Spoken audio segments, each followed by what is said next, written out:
Hey, I'm John Greaves III. I'm the founder of Garage Gym Life, and we like to react to things that matter to you, the home gym owner. And there is a big deal that's going on right now. And it's basically the idea of protecting your intellectual property from bigger brands that may want to copy or even steal your idea. And so I reached out to my buddy, David Dennis from Gorilla Strength Equipment. David is an expert in the field of creating products, and he's also been a businessman for years. And so he is the perfect guy to talk to about how to protect your property because he's got personal experience with this very thing. So, David, thank you so much for joining me here today. John, pleasure to be here, my friend.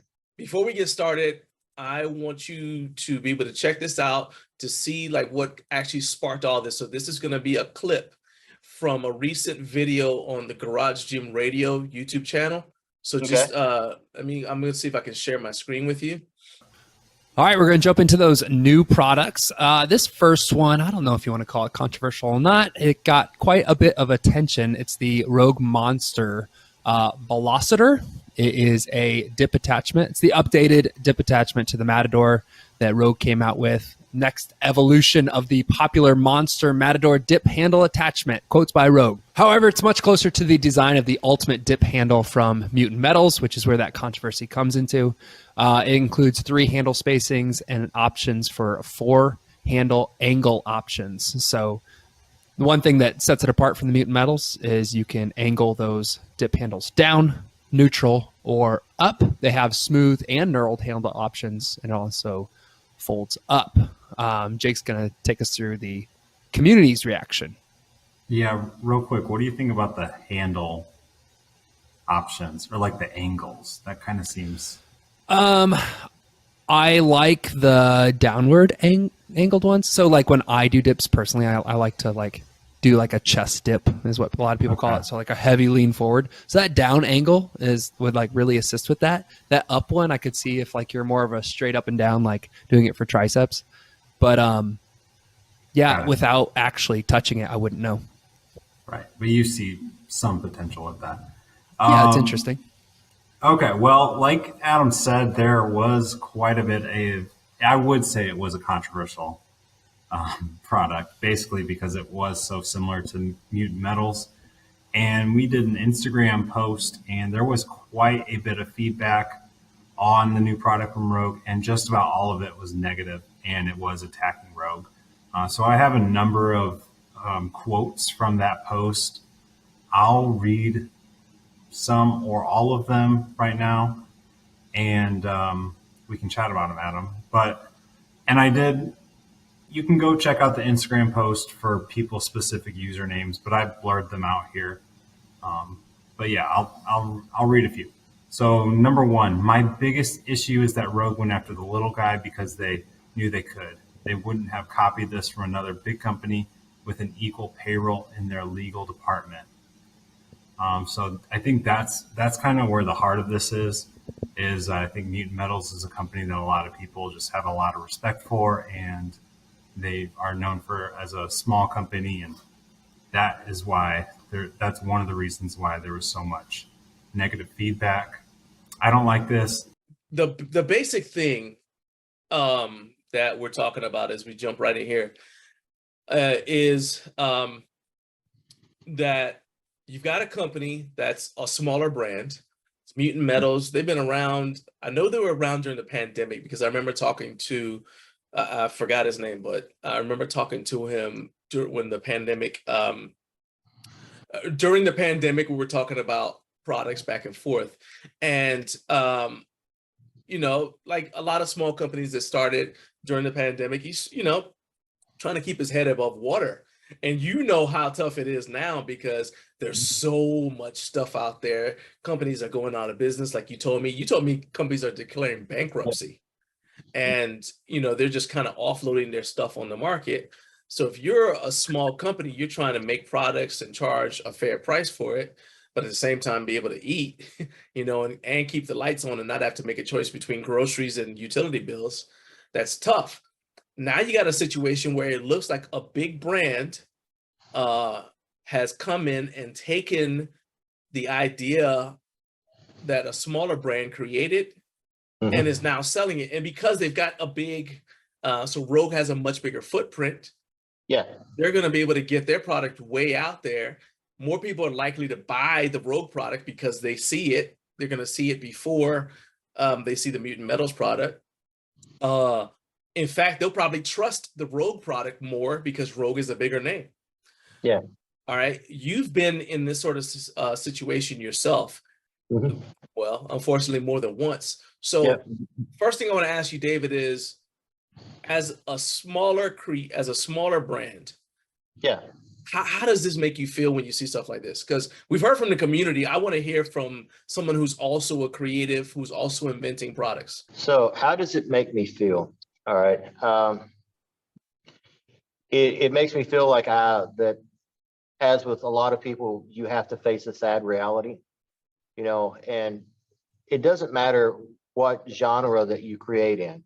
I enjoy building fitness equipment and enjoy designing things. And it's no different than any other type of an artist. If it's digital music, no one likes to see vultures come out and just steal and destroy. Right.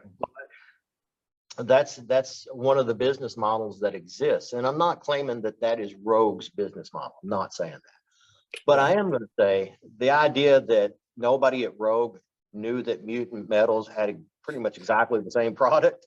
That is saying, no, we didn't know that you existed. I call BS on that. I mean, you don't do that. That didn't happen that way. Right. Now, how far up it went and stuff like that.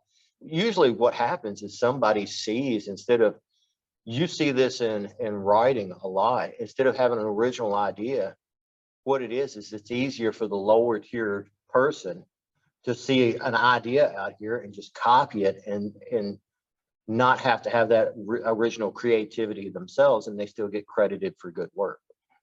So here's the thing.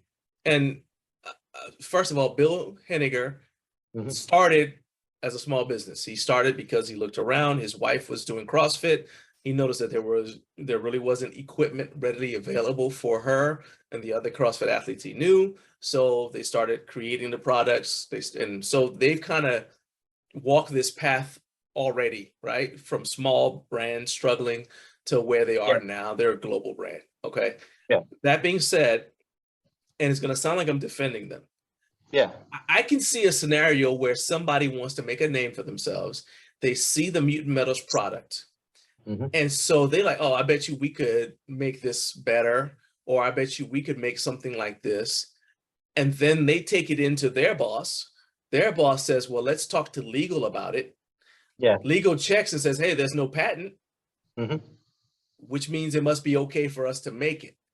And then somewhere along the way, nobody ever reaches out to Mutant Metals to say, hey, like they did with Kabuki, we want to partner with you to get this product out there. Because they did the same thing with Kabuki. Not the same thing. They partnered with Kabuki on the Kabuki trap bar and I think the Cadillac bar. They've also done a thing where now they're the ones that are making the Oso collars. They originally were partnering with Oso, and now they're the ones making Oso collars. So in the past, that's what Rogue would do. So the fact that all of a sudden they didn't do that with this, I hate to say it, but this is more like something I would expect out of Titan. Yeah.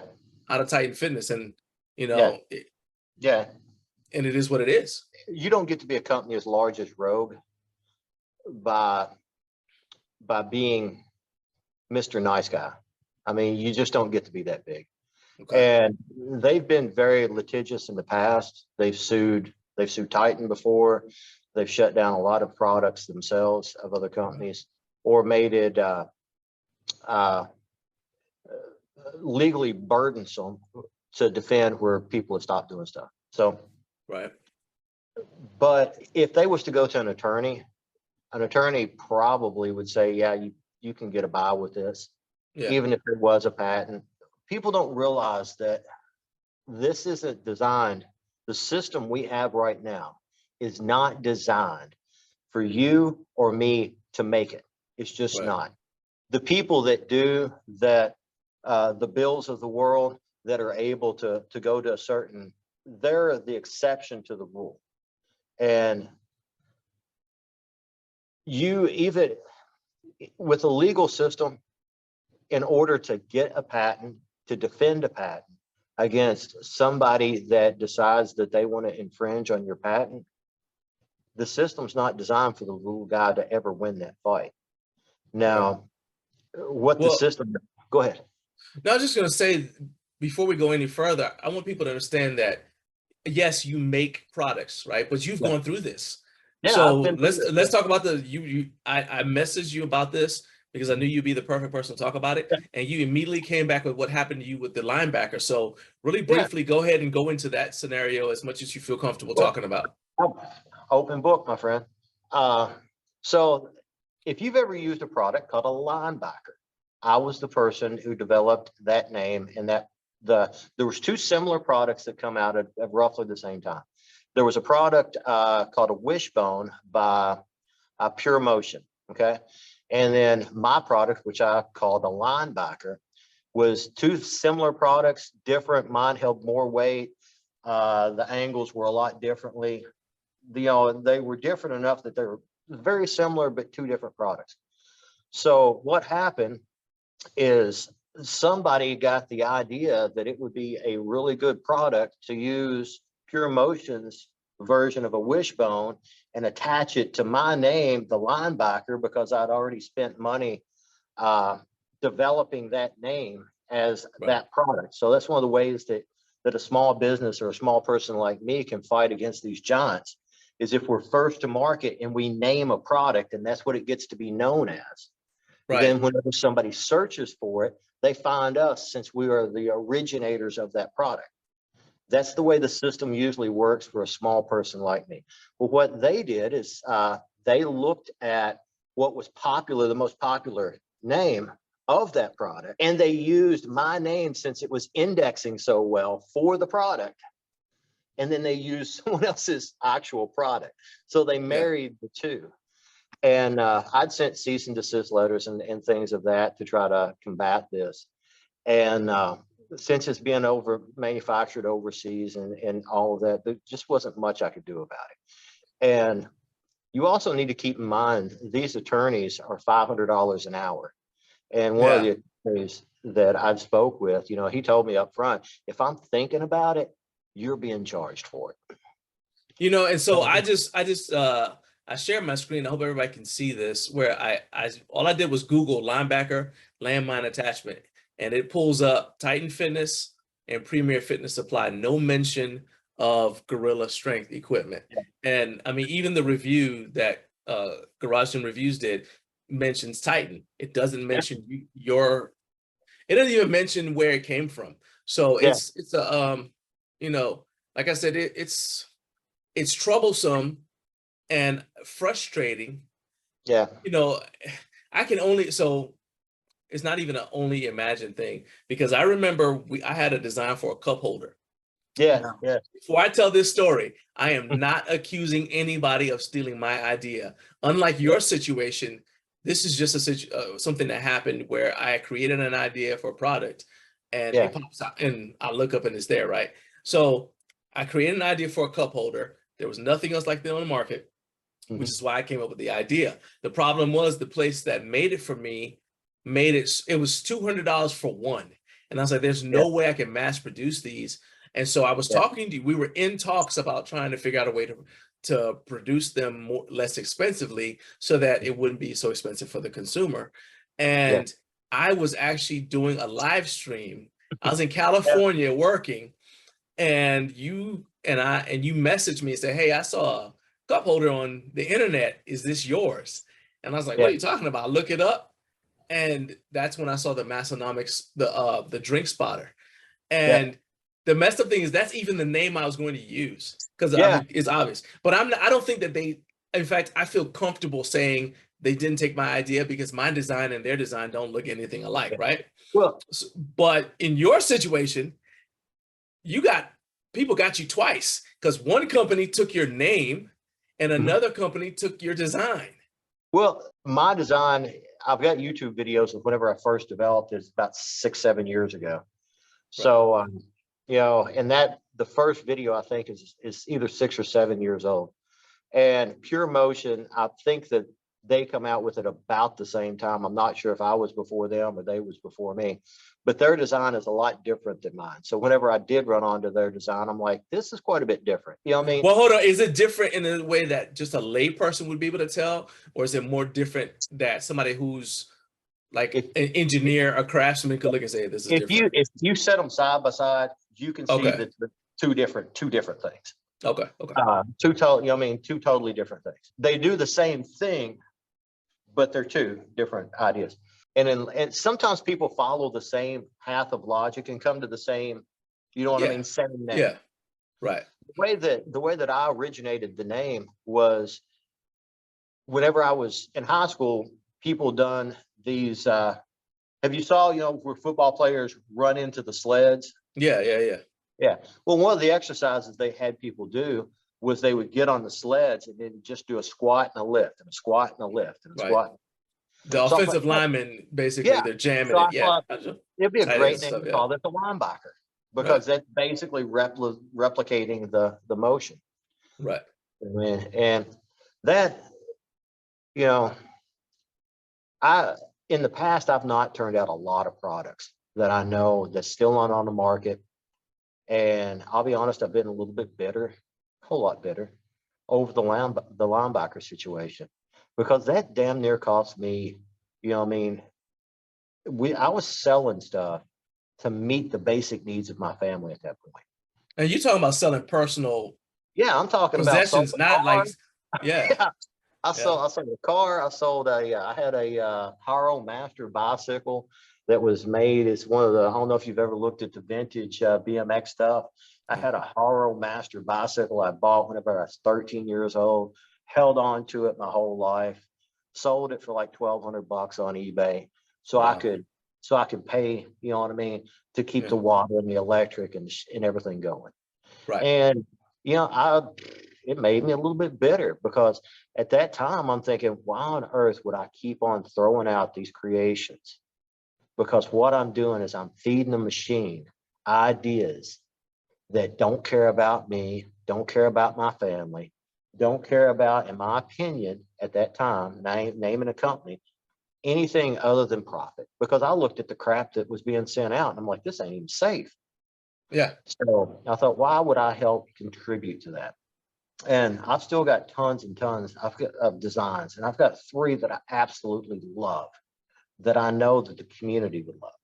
Right. And, I still go back and forth on, my thing is I want to make sure that I'm big enough that whenever I come out with a design of something, that the population gets to see it. Enough people get to see it before it gets knocked off, so that whenever it gets knocked off, People know.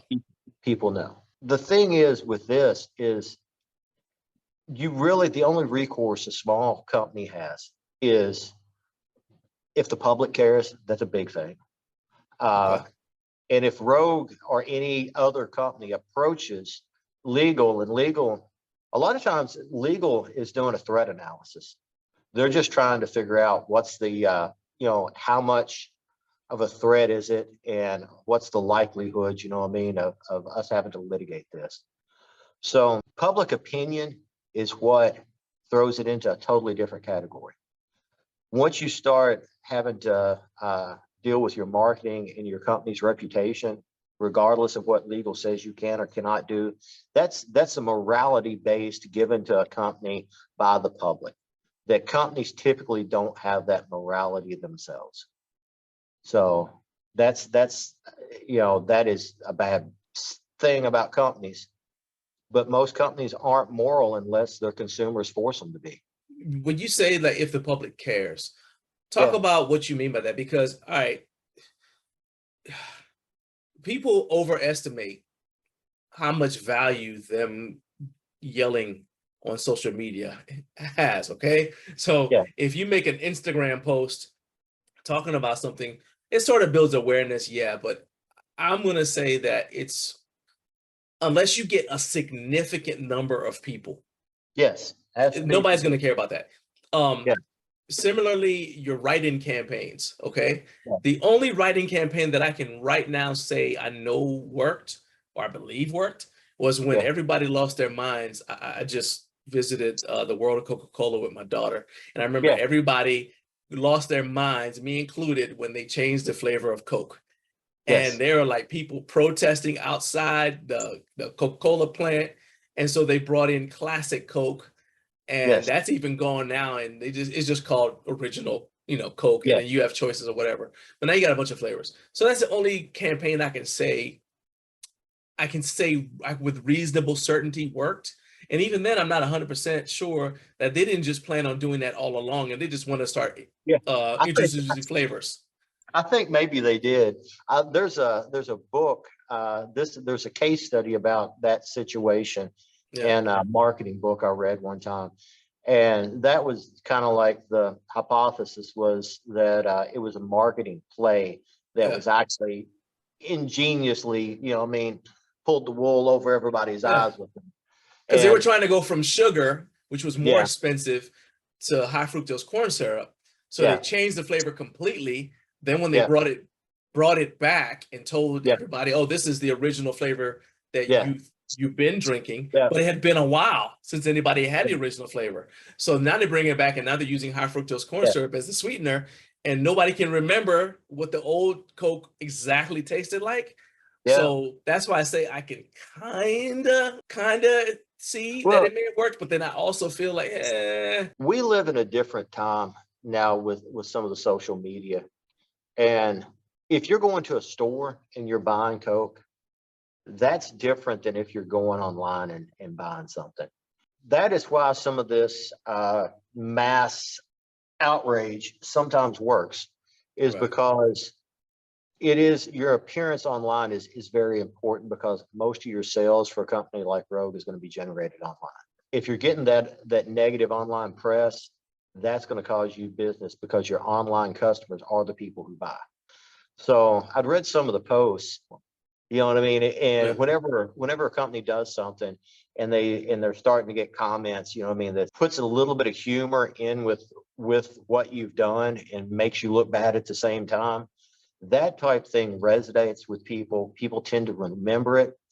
And there was a lot of outrage and satirical outrage in this particular situation. And that does, and you've got to look this is something that most people are under realizing. The people that are doing home gyms now are completely different people than it was in 2018. oh yeah, It's definitely, completely different.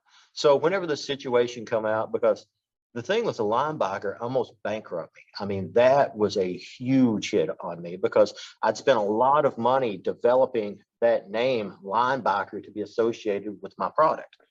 right, And that once that name was taken, everything that I had like like if you go back 5 years ago, my linebacker was the only one. If you search linebacker, it was going to be the first page, probably the first two. right, And then slowly, another company began to take that over, because they were producing them stupid cheap. yeah, And then, at that time, people didn't care that much. But now, since we went through COVID, and I mean, I hate to throw this in there too, but since we've got the situation where that during COVID, we had other places, in prioritizing their country's needs over our country's needs. yeah, I'm not knocking a country for doing that. I'm saying I can yeah. understand that. That's what you're supposed to do. Yeah, A country should help their people before it helps other people. yeah, And you've got a lot of these world events going on. People now are reflecting that it is important to build a strong, robust industry in your own country to support your own needs. And a lot of people doing home gyms right now, they understand that, because COVID and the whole thing, pandemic, is what initially got them in the home gym. yeah. And I mean, because you're right. Because before the pandemic, people who started training at home were doing it because of some immediate personal need. So maybe they yeah, had kids, and so they couldn't, they're like, yeah, okay, my wife's not into, or my husband's not into the idea of me, disappearing off to the gym for 2 hours, while mhm, I'm stuck here with the crying twins or yeah, something yeah, like that, right? yeah, And so people were basically looking for deals.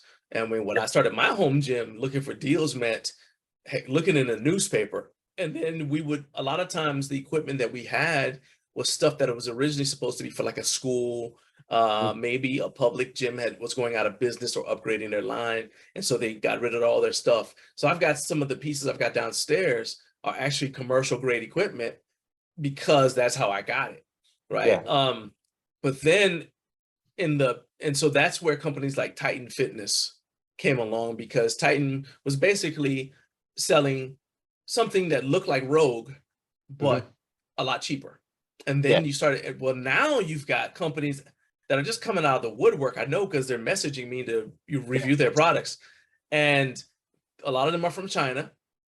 And it's because the pandemic happened.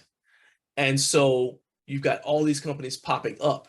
And so people became much more comfortable buying online, because during the pandemic, you couldn't go anywhere. Before the pandemic, we still wanted to be able to touch and feel something before we bought it, especially if it was a big purchase. Now you're buying cars online. You're buying definitely home gym equipment online, never touching it. You're buying clothes you haven't tried on yet. Yeah. So let me say this, because I promised you I wouldn't keep you long. And this kind of goes with, in fact, I'll even say it this way. All right, here we go. Hey, Gorilla, I'm a small inventor, and I'm afraid to make products because I'm afraid that some big company is just gonna take my idea and I won't have anything.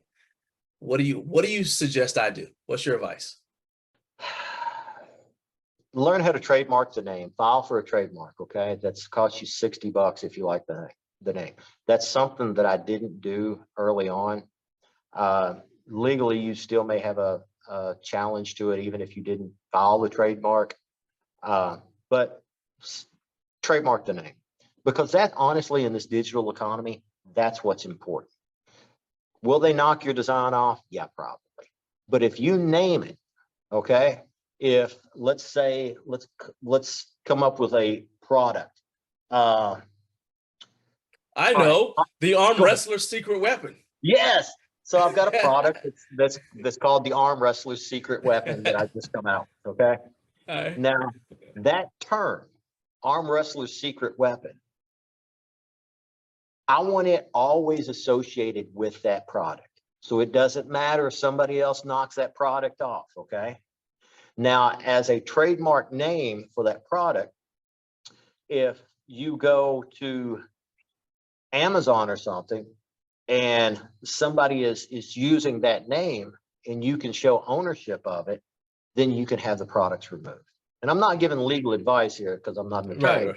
I'm giving you my personal approach to how, that I do It's stuff. what you would do. Right. And then make sure that you get that product indexed for that name.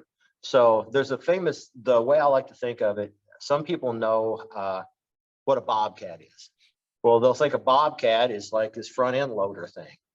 Well, that's called a universal loader. It's not a bobcat. A bobcat is actually the name of a company, but it becomes so synonymous that most people, if you say bobcat, they're thinking about a product. Yeah. And you want to own that search term. But this is the thing that you need to think about as if you are a creator and you have original thoughts in your noodle, okay? Other people will always chase you. And because they don't have what you have, they just don't, okay? Now, they're not going to magically grow it. It's not going to magically appear. You are a special person, okay? Not everybody can be creative. But there's always people chasing creative people. And what they're doing is they're watching, and they're trying to feast and live off of that other person's creativity. And there are tons of companies out here that are really large companies that's made their whole business model out of being a leech off of other ideas. And it is a very, very successful business. I've seen this not just in the fitness industry. I've seen this across the board in fabrication shops, where you've got one person goes in, works at a fabrication shop, and all of a sudden he's trying to compete with that fabrication shop, going after the customers of that fabrication shop, saying, hey, I can make these conveyors just as cheap as they can, blah, blah, blah, blah, blah. There's always people like that. So really know that there's always going to be somebody chasing you. Know that your best way to stay successful is to come out with new ideas until you get some products that are popular enough that they can support you. You know, that's where we're at right now, is I have a few products that are popular enough, that are well known enough, that I've got a base that I can build other stuff off of. But it's taken me 10, 12 years to really get to that base. And I'll like share this with you. So the first 2 years we were in business, the first year I was lucky if I made $50, $60 a month. Okay. I done it. We built stuff. The first product I think I put online was chain collars. I've got pictures of some of my first ones. They look nothing like they do now, but I put out a bunch of products. I think the first year I put out 24 products. And the products that were good and picked up traction, I kept those and let the other ones fall off. On year 2, I think I put out another 20, 24 products. Okay. And by year 2, I was making $300 a month. You know, I mean, it picks up slow. Right. And I remember that the first month that we consistently had $300 a month, I was like, that's my car payment. And I felt like I was balling, man. I was making my car payment. Hey, I understand. Yeah. And I'm like, gee whiz. So, you know, it was 5 years of,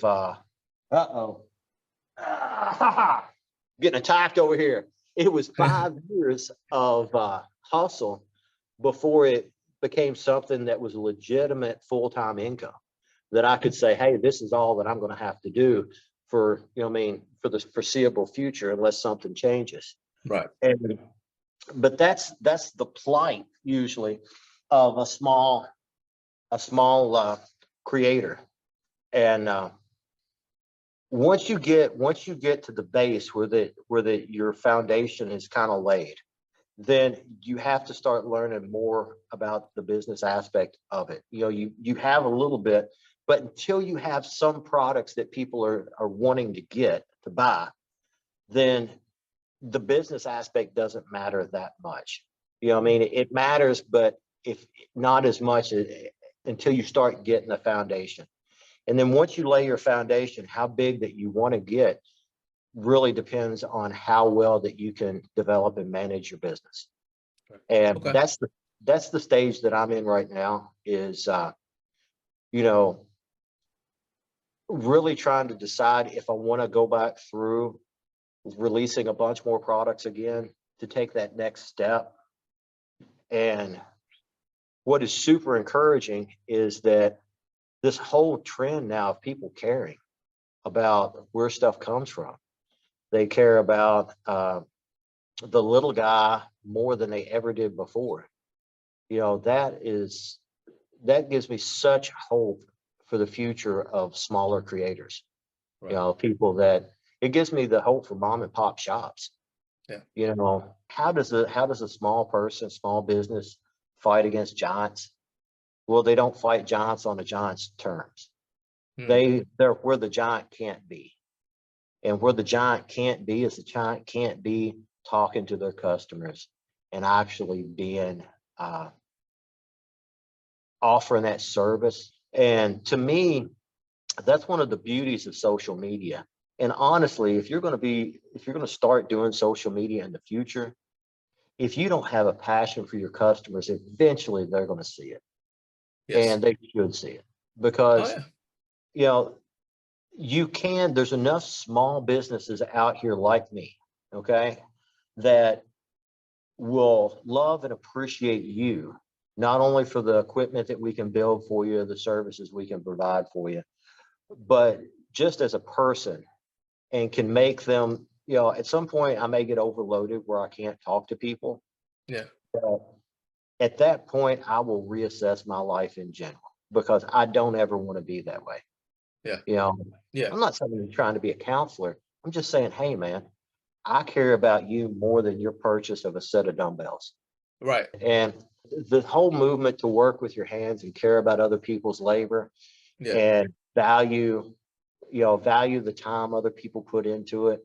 That's a movement that I think is only going to grow, and it benefits small shops, and benefits people that want to go in and have this different lifestyle where you have time with your family and can support them. All right, we see the problem. We see what just happened with Mutant Metals and with Rogue. Yep. But just in general, Mhm. you said that it's going to take some action by people. So what would you say to customers who really care about this problem and who might want to do something about it? What do you say? What can they do? I'll give one suggestion, and that is, if you have somebody who's a creator who you buy stuff from, let them know that you appreciate their work. Yeah. Post on social media about their stuff and how great it is. Tag them when you do that so that they get it, because it does it. I mean, it encourages me when people say that they like something I did. So I know that it encourages you when people say that they like something that you made, a product that you made. Also, do reviews of something you use, because a company can take that review and put it on their website, and then and actually those reviews a lot of times will get picked up by Google, and so that actually helps sales. Okay, so we think, oh well, I posted on social media, or in my case, I made a review video on YouTube, right? That's great. That helps me. If I do an actual review of the product, that helps people like David continue to feed their families, which means he doesn't have to go get another job, which stops him from fulfilling your order. Yeah. All right. So that's my suggestion. All right. David, what would you say to customers if they want to help out, kind of reverse this trend from happening? One of the things that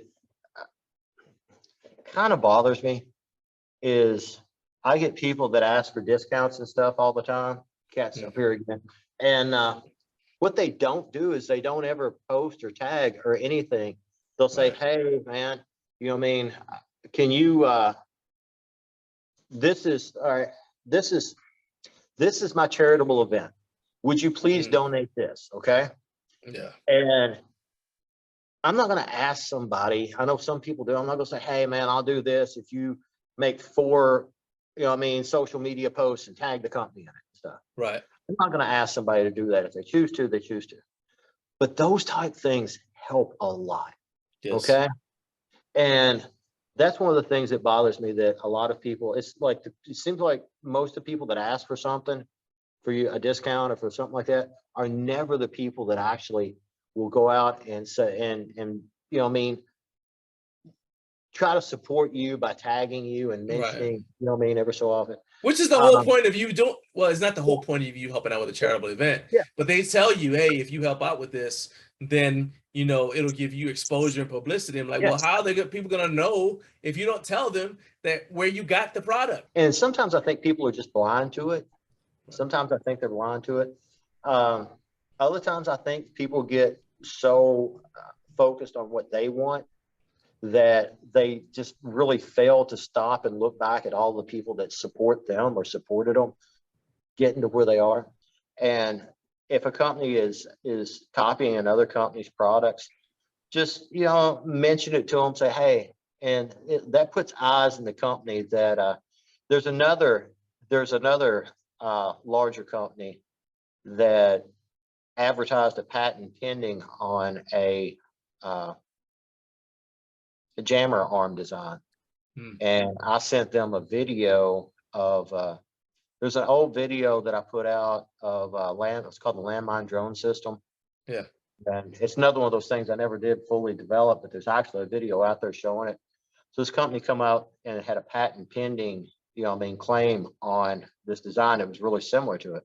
And I sent them a video and I'm like, hey guys, and they took the patent pending off of it and sent me a letter and said, oh, we didn't know that that's already on the market. Right. Like, I've actually sold one, got the receipt where I sold one of these in 2009. So things like that is something, but you should also keep a lot of records of when you sold something, because once you go to market, you've got 12 months to file a patent application, and then it falls public domain. So that's something to be aware of as well. And patents add value to your company if you ever plan on selling the company down the road. That's, they're expensive to get, but some people develop companies with one of the prime exit strategies being selling the company whenever they get in their 50s or 60s. Right. And that, if you plan on doing something like that, then, getting a patent, whether or not that you are going to enforce it if somebody infringes on it, having the patent will raise the value of your company. Yeah. Gibson Guitars just done this against Dean. So Okay. Dean's been using their Flying V forever. And even though they had not enforced the patent for 30 years, new ownership decided it was going to enforce the patent. They won in court. So even though people's been knocking off the Flying V design for 30 years, now they can. Right. So anyway, that's pretty much the advice I've got on that. Is there anything else? Yeah. Tell people how they can reach out to you if they want to buy something, and if they just want to, hey, they got a question for the Gorilla. They want to go, hey, Gorilla, how they can reach you. I'm going to put the links for everything you say in the description for this video, but just go ahead and tell people how they can reach out to you. GorillaStrength.us is the website. Facebook is where I post a lot of more interesting content. It's just Gorilla Strength Equipment on Facebook. Instagram, I post a lot of stuff on there as well. It's Gorilla Strength USA. Just David at Gorilla Strength, put in the subject, hey Gorilla. I don't mind what you ask me about. If I feel like that I can add meaningful insight to it, then I'll try my best to answer it. If there's nothing that no advice or no experience I have in it, then I'm, those things you may not hear back from me on. And other than that, you can also look on Amazon, Gorilla Strength Equipment. We sell things on Amazon as well. Yeah, pretty much. And you can text the number on the website, any of your questions, or to buy products. You can buy products through text as well. That's actually one of our main ways of selling products is through text now. So I think that's kind of an interesting trend.